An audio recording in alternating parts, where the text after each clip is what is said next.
Swamiji's proclamation at the concluding session of the Parliament of Religions came as a thunderbolt. If the Parliament of Religions has shown anything to the world, it is this. It has proved to the world that holiness, purity and charity are not the exclusive possessions of any church in the world, and that every system has produced men and women of the most exalted character. In the face of this evidence, if anybody dreams of the exclusive survival of his own religion and the destruction of others, I pity him from the bottom of my heart and point out to him that upon the banner of every religion will soon be written, in spite of resistance, help and not fight, assimilation and not destruction, harmony and peace and not dissension. Due to these powerful thoughts of the prophet of the modern age, the basic note of India's ancient wisdom is slowly but steadily taking roots. This attitude of harmony has a firm base in the realizations of the Vedic rishis such as Ishavasyamidam sarvam yatkincha jagatyam jagat, that is Ishopanishad. Sarvam kalvidam brahma, everything is God alone, Chandogya Upanishad, showing the divine unity of the whole universe. We are all parts of the one divine being, though we may belong to different regions, speak different languages and dress differently. This basic unity with the divine results in accepting all human beings, nay all beings as our brothers and sisters. So, as soon as we are able to go a little deeper into our own personalities and identify ourselves with spiritual core, we shall be able to feel that we are part of that infinite being. Thus, the cultural unity ultimately has the basis in the spiritual oneness of the universe and the divinity of man. We had a Muslim devotee in Ranchi. His name was Om Allah. He would come and participate in various programs of the ashrama, and on the special occasions of his religion, he would invariably bring some that sevaya which they prepare for their festivals, which his people would normally take on those occasions. We would accept it as Allah Prasad. That is how it works at the grassroots level. I am coming from Kadapa in Andhra Pradesh. Its beginning is very interesting. Khan Bahadur Manjumiya, a practicing physician of Unani system of medicine, was known for his humanism and simplicity. Desired to have a branch of Ramakrishna Mutt in his hometown of Kadapa, he offered his own house for starting the Ramakrishna Center there, the Ramakrishna Samajam, in 1910. In 1910, in the whole of Andhra Pradesh, there was not a single Ramakrishna Mission Center. But somehow he had heard about Swamiji and must have heard also Swamiji. So he requested Mitra Swamiji to come and start a center, and he gave his own house. Swami Shivanandaji Maharaj, Mahapurush Maharaj, the second president of the Mutt and Mission, paid a visit to Kadapa in 1925. About his visit, Revered Mahapurush Maharaj recalled later, a Mahavadan whom I met in Kadapa is so highly esteemed that he received the title Khan Bahadur from the British government. He belongs to the Sufi sect of Islam, but is very devoted to the Master. In Kadapa there is a little ashram dedicated to Sri Ramakrishna. The Khan Bahadur, the local collector who is also a Mohammedan, and several others were responsible for founding the ashrama. We stayed there for a few days. Almost every morning and evening I found Khan Bahadur seated in a corner of the shrine room in deep humility, intently looking at the portrait of the Master on the altar. He was convinced that the Prophet Muhammad was born as Sri Ramakrishna for the good of the world. It is from A Man of God by Swami Vivedhanandaji, page 146-177. In 1926, Sri Ramakrishna Seva Samajam elected Khan Bahadur as its vice president. This is how the religion works at the grassroots level in India. There are so many instances all over India where Muslims coming and taking part in building the temples and everything as a labor of love, and also Hindus also and all the other various people. This is automatically taken for granted. how all these ideas of Indian spirituality influencing the countries abroad can be gauged from the following observation from an American writer. Religious understanding seemed simple then. God was being thought of as one who lived in heaven, and if he was pleased with you, you could get to heaven too. If not, watch out. The alternate was not good.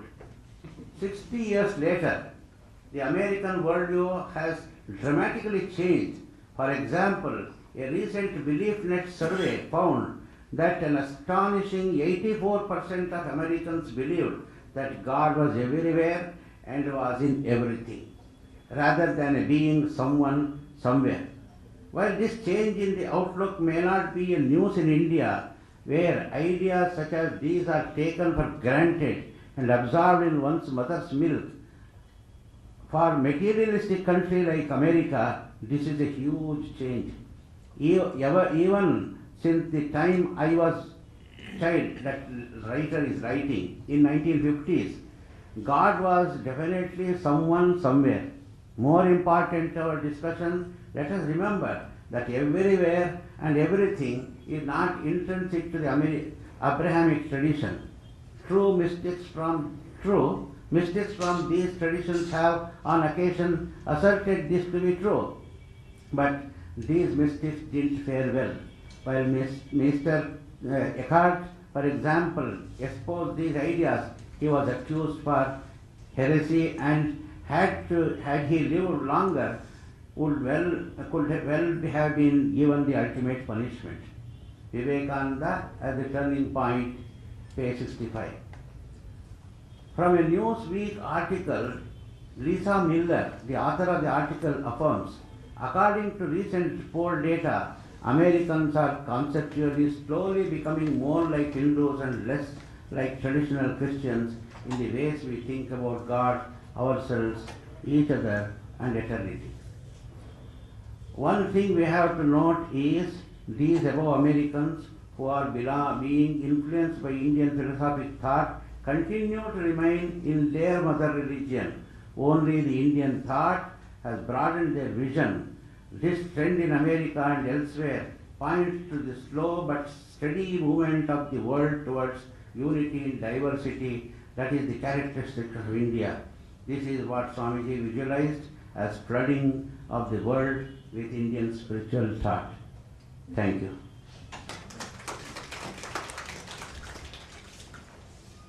Thank you, Maharaj, for your illuminating presentation of the paper, and we have tasted your sweet music also. Thank you for that.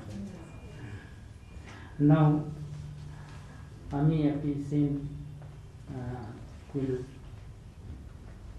summarize the whole discussion. Thank you, Swamiji, for that very thoughtful, delightful paper.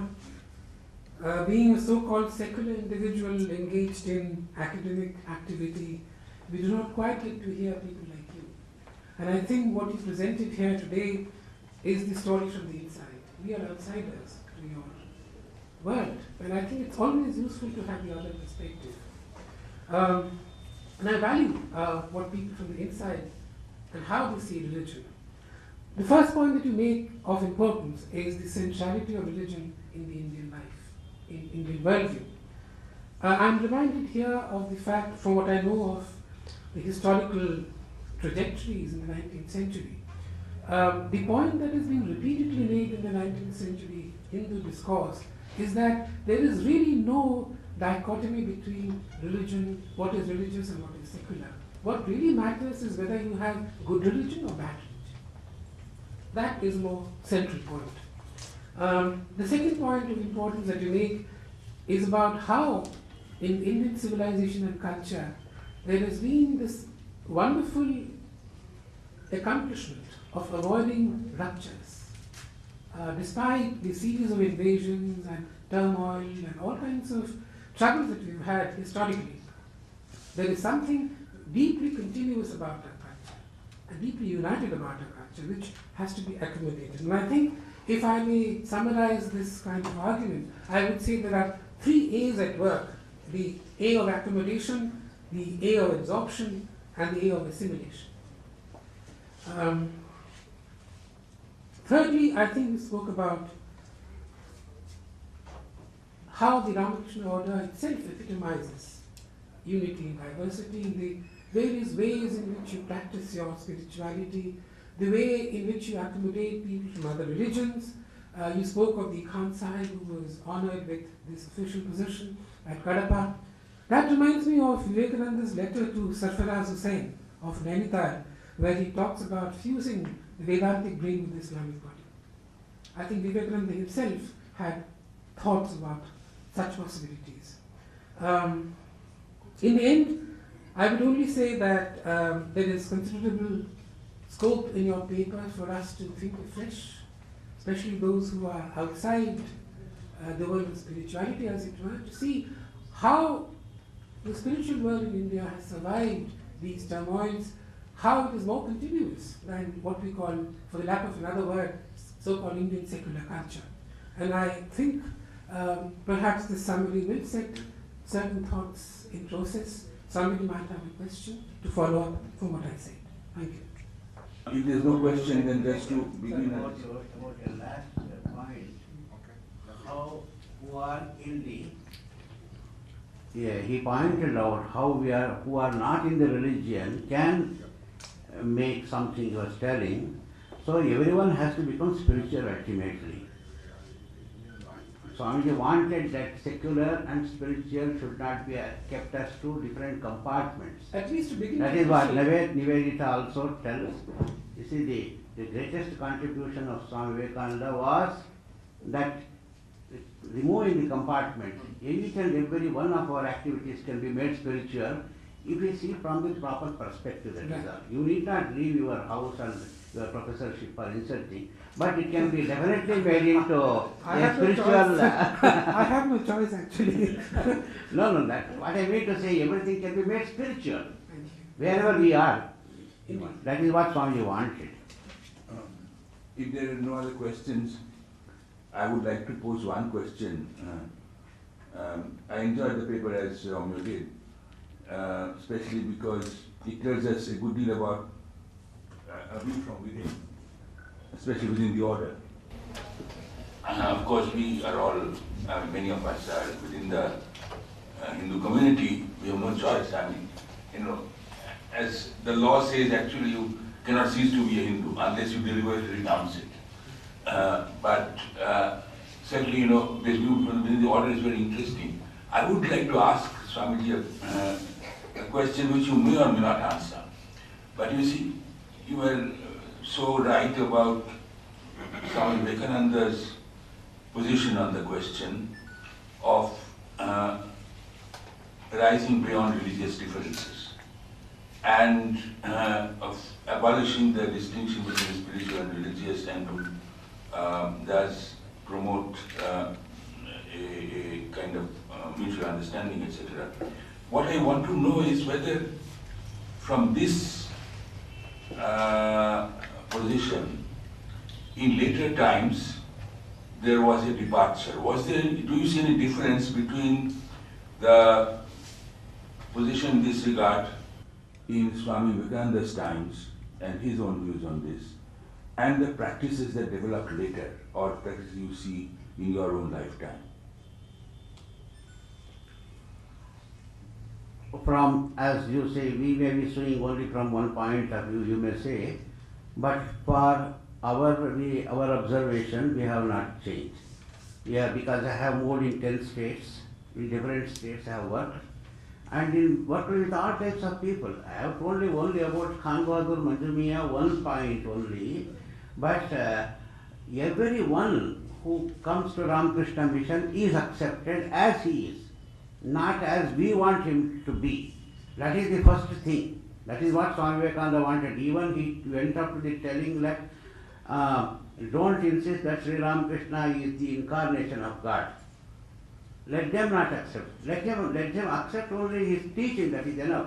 That is being meticulously followed. We does not deviate from those very basic principles which Swamiji will say. That is why there is a lot of acceptance everywhere. Even when So many conflicts will be going on everywhere because of some, something or other will be political mileage and all those things, something will be happening. But when it comes to Ramakrishna mission as such, I don't tell whole society, we cannot tell that. When they come, even all communities, they come with that great respect only, that we accept, we don't condemn anyone in this respect. So basically, that is not even Ramakrishna, that is not even Swamiji, its origin is in Sri Ramakrishna himself. That is why it is a great strength for us. Thank you. One more thing. It is a little query from my side. I understand in religion one must be honest to himself. And if one is not honest to himself, Or herself. how he can be religious? I want to know this. And in general, I understand these days, in the present time, no one is honest to himself. He observes everything. But so far sincerity, honesty, and devotion is concerned, he is not himself interested in that. And he is not honest to himself. How you take it as a part of religion? And how you can convince me that I can be honest to my feelings? This is my little query. That is the basic thing, One has to be truthful to himself. That is the most basic necessity for any spiritual person. And if he is 100% that, he is almost a realized person. But sir, my query is he? Yes, he is. So we are all degrees. You have to say, everyone, no one can be totally live in that absolutely what he is not telling, he not at all following, he is the other end of the spectrum. No one is in that. So everyone is trying to move towards the truth, and we will be reaching that ultimate goal of truth, because God is truth. If you are totally identified with that, then there is no difference between God and yourself. We are all on the path, maybe someone in the beginning and somebody. He need not be considered as a totally irreligious because he has because of the force of circumstances, sometimes he is totally irreligious, he cannot be taken. But purposefully, if somebody is telling the untruth only, and for projecting himself as that one, he is cheating himself. That is all. He is not cheating anyone else. He is cheating himself, he will not reach the goal, that is all. But if he is cheating to himself, he will be dishonest to the society. No, nothing He can will be be done. dishonest to the Almighty. Correct. That is correct. That is And what. then how he can be a part of the religious means philosophy, religious thinking, and he will be part of. Everybody knows, even since childhood, everybody knows there is one God, and he is blessed by him, and he should be sincere to him. He understands, but he understands, he feels convinced, but he is never sincere to himself, his feelings. He is even questions which exactly rise in his mind. Now, can he fool himself also and whole of the humanity for all time? Truth will come out. It is just like fire. has to It wait. cannot be hidden. He has to It wait. will come out. Tomorrow he has to wait. Yes. His time has not come as Till yet. his He has last to wait. breath. Yes. He will have to suffer and then he come to the right. We shall move on to the next topic, I think, next speaker. Any further questions are there, we shall discuss it in tomorrow's concluding session.